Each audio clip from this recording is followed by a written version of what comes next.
Assalamualaikum guys. Kita selalu baca surah Wal-As kan. Yang penghujung dia ialah watawasau bil haq watawasau bis sabr tu kan. So tuan-tuan kan, sesungguhnya manusia ni berada dalam kerugian lah dengan masa dia. Kecuali mereka yang beriman dan beramal soleh, yang berpesan-pesan dengan kebenaran dan berpesan-pesan dengan kesabaran. Selalu baca ayat tu. Tapi lah soalan dia tuan-tuan kan, berapa orang je yang ada kat negara kita ni kan, yang berpesan-pesan dengan kebenaran dan berpesan-pesan dengan kesabaran tu tadi kan. Kalau fikir balik kan, jarang.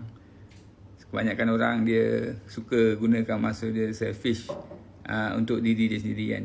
Dia tak ada masalah untuk buat manfaat pada orang. Ada dia buat manfaat dalam bentuk yang lain lah kan. Tapi untuk menyampaikan tu jarang lah. Kalau kita nampak kebanyakan orang yang menyampaikan juga kan, daripada ustaz lah kan. Kalau anda lihat kan, kalau katalah dekat dalam dunia ni ataupun dekat Malaysia ni kan, ada 34 juta penduduk kan. Yang menyampaikan tu sikit lah, tak ramai. Agaknya tak sampai 1% pun kot. Kalau 1% pun ada 34,000 orang yang menyampaikan. Menyampaikan syiar Islam, menyampaikan perkongsian, menyampaikan pengisian keimanan dan keislaman. Betul tak?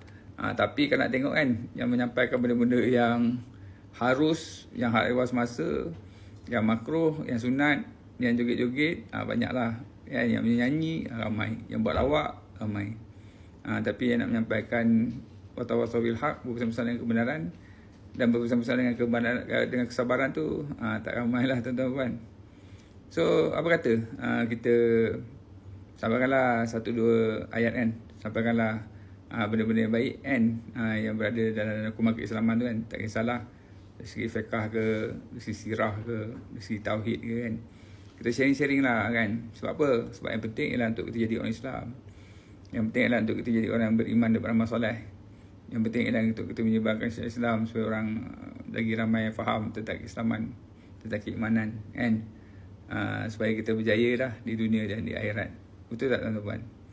So pada Eva lah, kurang-kurangkanlah masa memancing, kurang-kuranglah masa buat benda-benda yang tak berfaedah kan, buat benda-benda yang lara kan, karaoke dan sebagainya kan.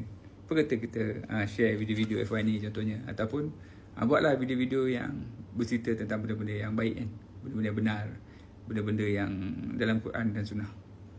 Boleh tuan-tuan? Jom. Alright, Assalamualaikum. Bye.